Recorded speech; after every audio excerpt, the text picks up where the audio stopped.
Welcome back to Talk Jamaica here on Talk Jamaica Radio. We are streaming live on talkjamaicaradio.com and caribbeans.com. My name is Ralston Chamberlain. Good afternoon again, listeners. My name is Ricardo Brooks. We now turn the spotlight on Clarendon, Southeastern, where the Jamaica Labour Party's Rudyard Spencer is the incumbent and is seeking another term. The PNP's candidate, Patricia Duncan-Sutherland, is seeking to oust Mr. Spencer and take the seat home for the PNP. Here we'll have Talk Jamaica producer Volney Barrett give us a report on the constituency and the voting patterns.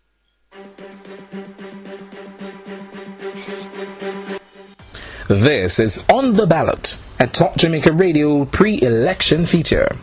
We now focus on the constituency of Clarendon Southeastern. Of the 7 contested general elections from 1959 to 2011, the Jamaica Labour Party, JLP, won 7 times compared to 2 for the People's National Party, PNP. Clarendon Southeastern, which evolved from the former constituency of Clarendon Southern, has a unique history as it was represented by 2 former Prime Ministers, Sir Alexander Bustamante, who served between 1962 and 1967, and Hugh Shearer, whose tenure was between 1967 and 1972. In the 1976 constituency's realignment, Clarendon Southern was removed from the parish and Clarendon Southeastern restored. Hugh Shearer contested for the JLP and defeated the PNP's Ronald Powell by 2,134 votes. In 1993, the master trade unionist and former Prime Minister Hugh Shearer lost the Clarendon Southeastern seat to Peter Bunting of the PNP. The JLP got only 5,215 votes to the PNP's 6,658.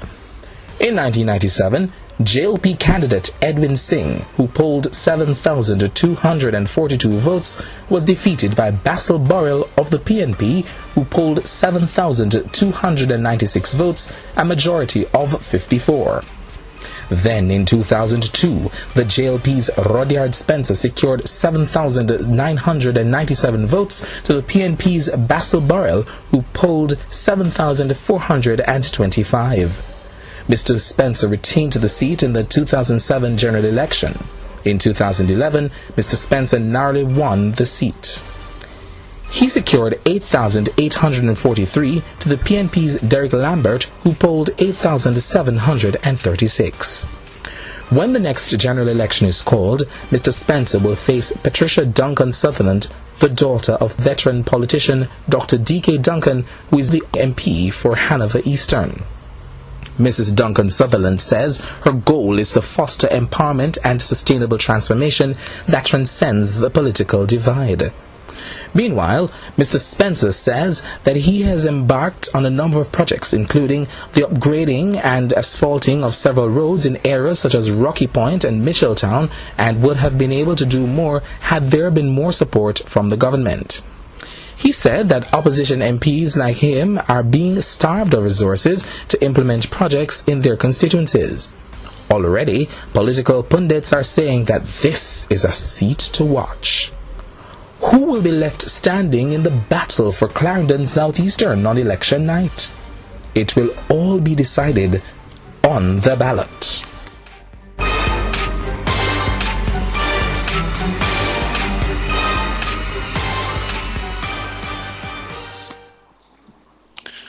We're now pleased to welcome the PNP's candidate for Clarendon Southeastern, Mrs. Patricia Duncan-Sutherland. Good afternoon, ma'am. Good afternoon, sirs. How are you? We're well. Thank you for joining us. Yes, good to be here. All right. Let me start by asking you, as we've done the challenges, the problems you've identified in the seat and your plans to fix them. Okay. Problems identified in the seat. Actually, I don't go into a constituency looking for the problems, but I go into the constituency looking for what are the assets that the constituency has. There are always issues in any constituency. In Jamaica, there are many issues. Within Southeast Clarendon, like most of Jamaica, jobs are going to be a big challenge because unemployment is a challenge for Jamaica. We're making inroads, as you'd see from the report this morning. But we need to also organize ourselves within the constituency to take advantage of where we are positioned now as a country. And where we are positioned now as a country is that our economic reform program is working and continues to work. And therefore, we are attracting investors to our country now. And therefore, we need to work out how we are going to attract investors to Southeast Clarendon. So what are the assets that I should allow for that? We have 2,000 acres of unused land, land that is not currently developed and not currently producing. That if we come together, we can come up with ways to get it into production, whether through the agri-pact, whether we're going to attract a special economic zone to be built within the parish, or are we going to use it in terms of ecotourism? Because we are also a major part of the Portland Bight. And there has been developments happening along the Salt River belt there, and we can do more with that. We also have the oldest church in Jamaica in Southeast Clarendon. We can do something with that. So that's the opportunities that I see for us to be able to create that development that would unlock those jobs or opportunities to create jobs within Southeast Clarendon. Mm-hmm. And I would say to you that I don't come to Southeast Clarendon with a plan. The reason I don't come with a plan, because if I come with a plan, it's my plan alone. And I'm on a ticket of partnership and love. And in partnership and love, you plan with the community. So the first thing that would happen after I win would be a series of community meetings right across the constituency for a period of 3 months, where we look at our constituency plan, our constituency development plan. We make some choices as to how we will together spend the constituency development fund, although it is not the main driver of development, but it is something that the communities can have control over. And we'll look at things like, when we get farmer cards within the constituency, what is the fairest way for farmer cards to be distributed, to make sure that the most needy are able to take advantage. Things like that. So the consultations will begin the day that I win. Mm-hmm. Mm-hmm. Let me ask you, Ms. Duncan-Sutherland, because I hear you mention partnership, and I hear you talk about not going to to the constituency with a plan, but you want to hear what the people have. What have they been saying to you that has been woefully lacking? What are their complaints? The major complaint that I get on the road is communication. That the only time that they have communication with their member of parliament is during an election campaign. They have minimal interaction with. So one of the things that I know that needs to happen, which I have done already, is to establish an office that's accessible to the constituents, right? So Mr. Spencer has an office, the IT office in Liner Town, but it's not an office that's accessible as well because it's not an office that allows for real interaction that would cause people to be able to make a difference within their community. So inside of this office that I have established, we are in the process of establishing what I call a one-stop shop. Inside this one-stop shop is where we will have all the information required to help you, your community. You want to create a submission to JSIF, for example, because you have an idea. It's a facility, which is why I say I go in as a facilitator, not as a messiah. I'm not a savior. I am a partner, work people to cause a change within our community. Mm-hmm. Right? That's the biggest thing. In terms of the issues as we like to name them in Jamaica, right? Jobs would be one of the biggest things, as everybody would talk about. What's the next thing that they would talk about? They would talk about, as I said, the access to their representatives, right? And they would then talk about water. Water in Southeast Clarendon water management is a challenge. There are some areas that water pipes run past, and the people in those areas have no access to water. So how do we get that water management plan to work for Southeast Clarendon would be one of the things that I would think that we would be having some significant conversations about in those community meetings in the first 3 months. Another thing that we'd be talking about is land titling.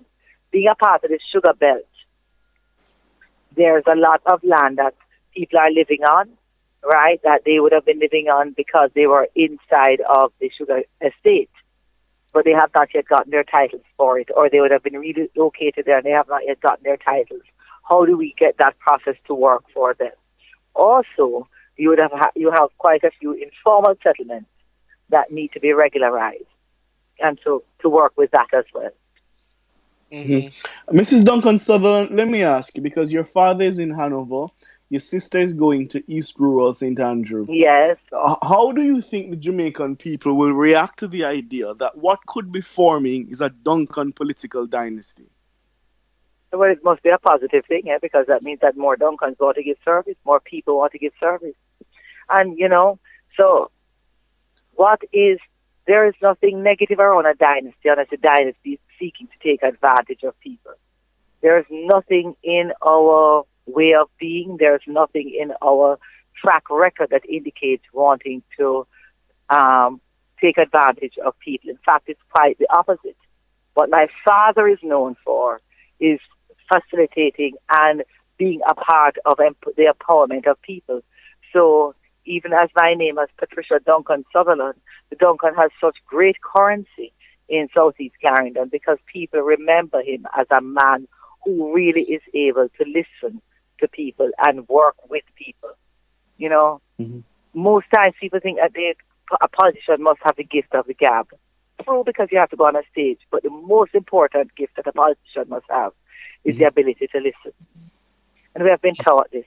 And we don't come to politics for the sake of politics. We come to politics first for service. Right? That is what we were brought up on. So we come to serve people. And the stage of my life that I am at now, when I come into politics having established myself in the corporate world and established myself financially and established my family in terms of the development of my family and what I choose to give to them. So now I am choosing to give my time to people. Going into politics will give me nothing more than the joy of service. Because it actually takes away from you financially. It doesn't actually add to you financially. But let me ask you this, Patricia Duncan-Sutherland. Your style, the style that you're bringing to the politics, is a progressive one. It's one that seeks to lift persons up, partnership. I hear that coming out. How do you think the people are going to be receptive of that, given that we are accustomed to a politics of handout, yes? So I'm expecting you as the member of parliament to come and give me something. I'm expecting that when I come to you with my problem, you'll be able to solve it immediately. How do you respond to that? Well, can I tell you, the conversations that I have been having in my constituency with the members of the constituency has been so very different. People always warn you about it, but they're not going to accept it. But most people actually prefer to have a conversation that says, let's together work through your issues so you can solve this problem. So the next time that we meet, our conversation, beg your money, but the next time beg your sheet of zinc. The next time that we meet, our conversation is, this is where I reach to in my house now, and I have an idea. Tell me what you think about it, and how can we then move it forward differently? And where can I act or that kind of service? That's where we shift the conversation to. So it's not that people don't have needs, because no person comes to you just because they want to beg you. Actually, begging is probably the hardest thing for a man to do, right? Or a woman, actually. It's the hardest thing. But when they come to you because you have a real need. So if you take the time to have that conversation with them, uncover that real need, and work through how they can, in a more sustainable way, meet that need, then the conversation becomes easy. So it just means that you have to have time to have the conversation with people. It means that and also the thing that they appreciate a lot, the conversation. When I walk on the road, I say, I make no promise. Come to you with promises, then I will not be able to come back to you till 5 years' time, and then I have to come up and make up a new set of promises and a set of excuses why I did not deliver on promises. I come to you with a commitment to work with you. Right? So I come with your commitment to listen to you, work with you, and we will be able to work it out. What my track record shows is that I am creative in finding solutions. I do have access to work out and to know and understand how to bring solutions to the community. That's what record would show. It comes in the form of a project management. It comes of working with the It comes in the form of in being in operations and managing two of the most major projects the company that I worked with for most the last 15 years has done in terms of Jamaica money. So what I'm bringing to you is my gift, and what I want you to bring to the table is your gift. Let's put our gifts together. Let's put our assets together and create solutions. All right, let me ask you this, Mrs. Duncan-Sutherland. Rudyard Spencer is a senior member of the Jamaica Labour Party. He's a deputy leader. And a lot of persons looking on might say that, you're new to representational politics. He will probably dismiss your challenge. How do you respond to that? Sorry, I didn't get you. You broke up a little bit a while ago. I am new, and then what? What did you say? Right, I'm saying you're new to representational politics. He has a wealth of experience. And many persons looking on may say that he will easily dismiss the challenge. How do you respond to that? Well, I would say to you that on the ground that is not currently the case, and that I may be new to representational politics as a representative, but not new to representational politics in the understanding of how to organize and how to actually win an election, having worked with my father in several elections in the background. So I'm not new to politics, but I'm new to being the representative in the politics. And most people are actually responding very positively to newness, because newness means that there's a chance to be different. There's a chance to establish a new style. There's a chance to establish a new basis for partnership. So people want it. And right now, Mr. Spencer's track record has not really established one of partnership within the community. Right? And so there is a big difference in the style of leadership. Right? So I am putting to them that this style of leadership is a better choice and one that we want to go with. And it really, let me tell you some of the stories that really make me know it is worth it. There are two women who have been volunteering with me since I came into since the summer in the constituency, in that they're volunteering every day. And individually, they both sat me down and said, "You do not understand." Both of them are unemployed, so they come to volunteer. They say, since they're doing nothing, they'll come and volunteer. And they say, you do not understand how the way that you have been working with us and relating to us has changed our lives. We now have value. We see the value in ourselves. I feel more confident now, they say to me, to go out and find a job on my own. I feel more confident now to be a part of the solution for my family and to step up in my family. So when you have those kinds of interactions, those respectful interactions with people, then you get a completely different result. Same thing that happens, a simple thing like we're in a meeting, I have a box of biscuits and so we're running late so we don't have time to eat lunch yet. Let's distribute the biscuits. Somebody says, okay, we need to hand them out one by one, right? But we said, no, we don't need to do that. Pass it around. They said, but everybody's going to just, and then we pass it around and everybody grabs out and they grab more than one and the others don't get. And I said, no, guys, let's look at it now. We want respect. We want to be able to work together and respect each other. We just did a disrespectful thing to each other. And then in that moment, there was learning in the room. And the people say, it's true. And they took out the biscuits and everybody shared and said, it's not going to happen to us again in another volunteer meeting in this campaign. And it doesn't happen. They manage themselves. So I am here, as I was saying, to let everybody each individual in Southeast Clarendon recognize that I see in them their greatness. I see their value. That I love them because they are a human being and they have something to add value. And I will work with them to pull that value forward. And I'm asking them to work with me to pull value from me so that we can make a difference in Southeast Clarendon. All right, this Mrs. politics Duncan, is about individuals. It's not about just a big panacea. It's not about roads. It's not just about water. It's about individuals and roads and water, and the rest of it will come if the individuals are ready to make it happen. Listeners, we're going to take a break.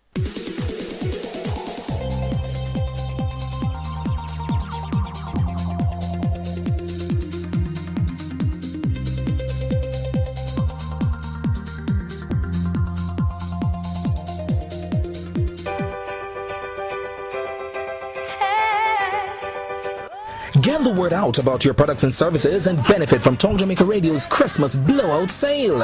Advertise with Talk Jamaica Radio today and watch your organization grow. We've got the most affordable packages on radio and on the web, tailored to meet your budget this Christmas. Time signals are effective in cementing the message with your target audience within seconds. Those are competitively priced at only $2,500. For a discounted rate of $3,000, you can purchase 15 to 30-second advertisements running 6 slots per day for 1 month. For only $5,000, purchase 30-second to 2-minute advertisements running for 8 slots for 1 month. It's our Christmas blowout sale. Advertise with Talk Jamaica Radio today and let our growing audience hear your message. Our courteous and professional team is waiting to serve you. Call us at 283-7253 or email us at info@talkjamaicaradio.com. Talk Jamaica Radio, uniquely Jamaican.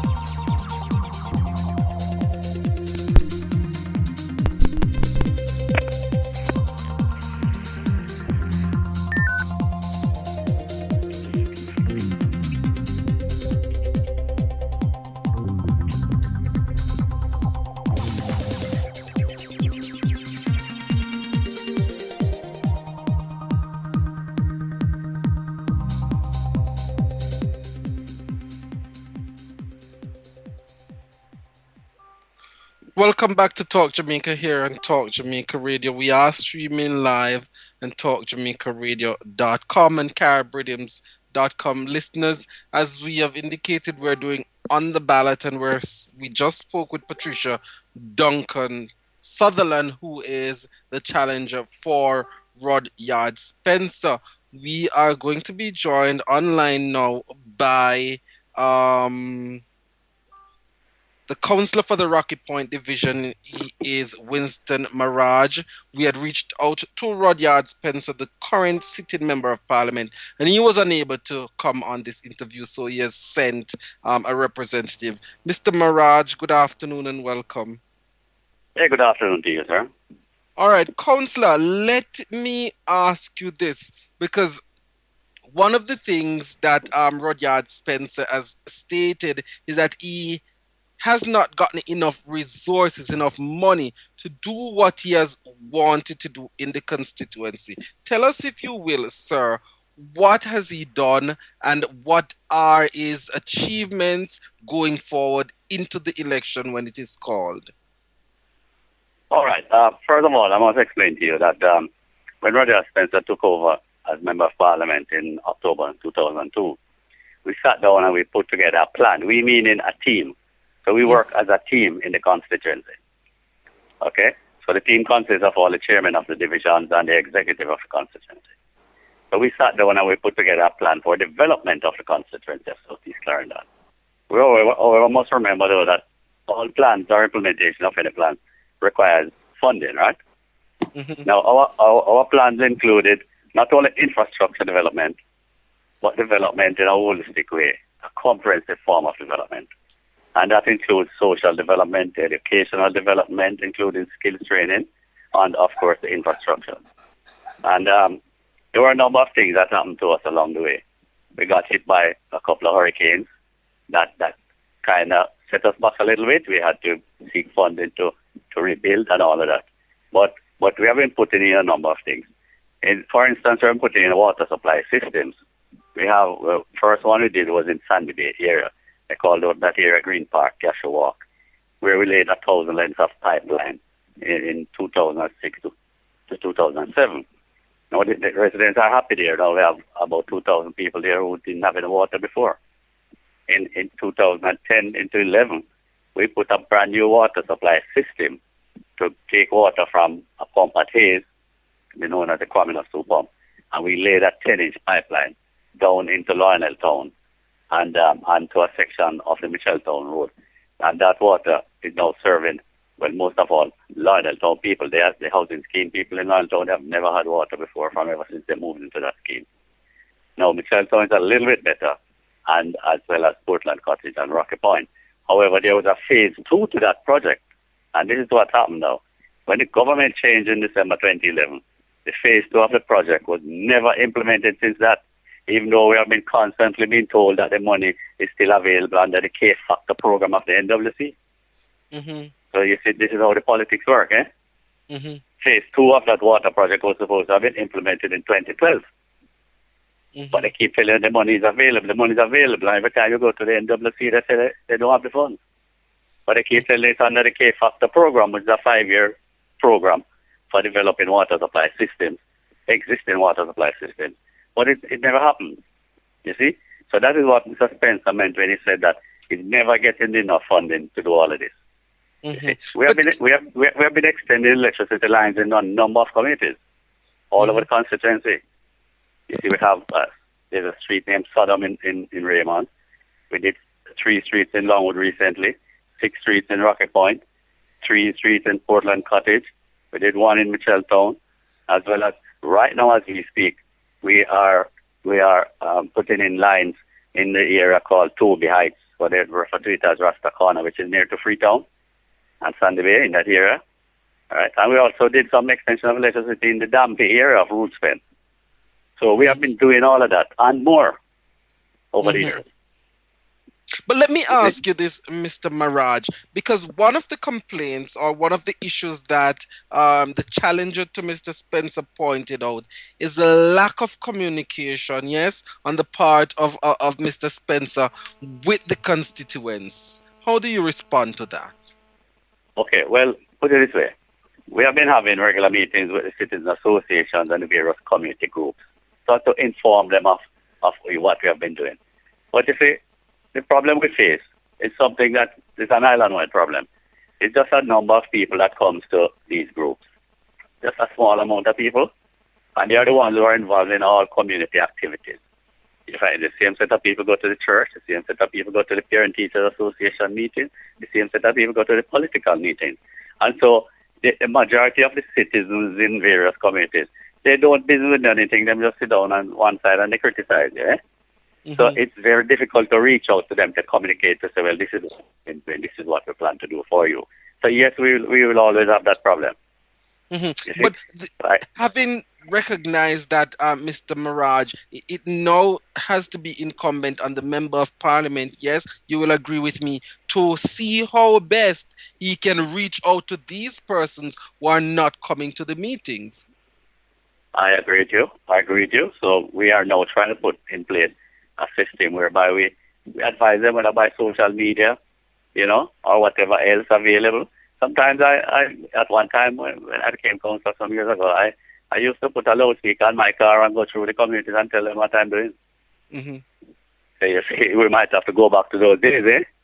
Yes. So in that case, nobody can say they never here. If they weren't in the community at the time, somebody else will tell them. You see, but yes, you are correct.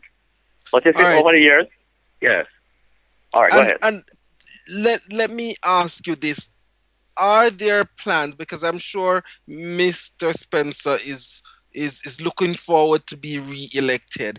If he is re-elected, yes, what are the plans that he has in mind, given is the experience that he has, given that he has recognized that he has met upon limited resources? How does he intend now to overcome these challenges? All right. Put it this way. There was a period in the tenure here, that 4-year period when the JLP was in office, when we had access to funds. At that time, funds were coming. That was when the Prime Minister Bruce Golding implemented the Constituency Development Fund, and that has assisted us to do a number of things that we weren't able to do before. But since this government took over, they reduced that again. So it's down to the bones. So it's very difficult. But of course, we are hoping that the JLP will take this election, and then from there on, then we just have to implement the plans that we have, in a faster way. And because, we had started doing a number of things. Like, for instance, in education, we spend like $3 to $6 million, depending on the availability of funds, every year to assist students at all levels, from basic, primary, high school, up to colleges. And we have been assisting them in various ways. We buy uniform materials, we buy bags, we we pay school fees. We do a number of things. Talking about schools, we have been building new bathroom facilities for schools in the constituency where we see that lacking. You know, we're changing out, upgrading all the bathrooms to a flush water system, water carriage system. All right, we did at the Roseville Primary School. We did that one recently, and the Saltsman Primary School. We did another one recently.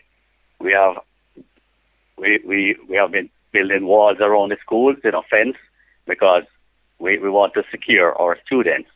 Like the Farmers Cross Primary and Junior High School some years ago, the teachers complained that the gunmen were roaming the school and robbing the children. We had to spend a couple of $1 million to build a concrete wall around that school. You see? So we have been doing all of that. We have been building new schools. We have been expanding schools. We built a new basic school in Longwood. We expanded the school in Mitchelltown, the basic school. We expanded classrooms, 6 new classrooms at Washington Primary School in Darnelltown. We upgraded the Halsall Basic School and number for the basic schools across the constituency. So you see, we have been doing things. We have been rehabilitating roads. No roads have been done since Rudyard Spencer became Member of Parliament. Yes. This program, we did the road from Freetown to Duncan-Sutherland, which is going into Clarendon. Presently, we're also doing the road from Maraj down to Duncan-Sutherland again. And as we speak, we're doing some work on the Rocky Point Main Road. So we have been doing work. Not to mention the amount of parish councils, roads and streets that we have rehabilitated with our parish council funds as councillors. So we have been doing things. We just need to continue all of this. We just need the opportunity to continue under a better government that will be able to listen to us and to help us. That's what we need.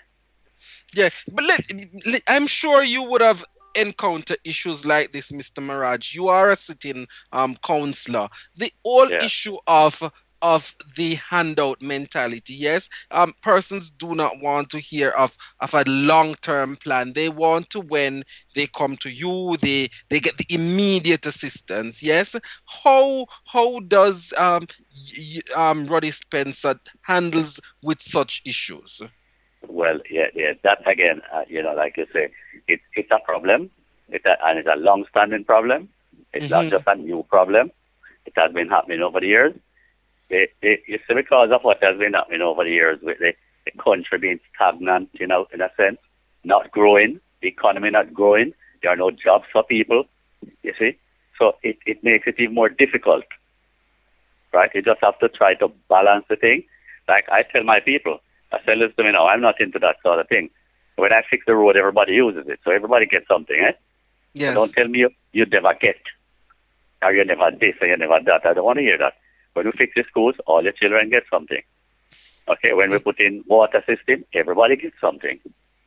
So it's something that we just have to educate them that this is where we'd like to go. But then again, it's difficult because if there are no jobs being created, then it makes matters worse. And you would have understand that. And I'm going to give you a scenario, Mr. Maraj, because the slogan of the Jamaica Labour Party is moving persons from poverty to prosperity. How does your candidate plan to move the ordinary man who wants to get help now from poverty to prosperity? Okay. We have rehabilitated a number of community centers, right? And we have been partnering with the Heart Trust people, and we have been saying to them, we would love to get some equipment into these buildings instead of having your idling and just to have meetings, and we would like to do some skill training, and that's the area we're focusing on right now, right? And we intend to push that because we see that the need is there for everybody to get to learn a skill so that they can better be prepared, to access the job market. All right. Start booming. All right, Mr. Winston Maraj, we want to thank you for having joined us here on Talk Jamaica, representing your Member of Parliament, Rudyard Spencer. We look forward to hear more from you. You're welcome, sir. Thank you very much. All right, thank you. Listeners, you heard him there. He's the councillor for the Rocky Point Division in Clarendon, Southeastern. Winston Maraj, representing the Member of Parliament, Rudyard Spencer, telling us exactly of what the plans they have for the constituency moving forward and after the general elections.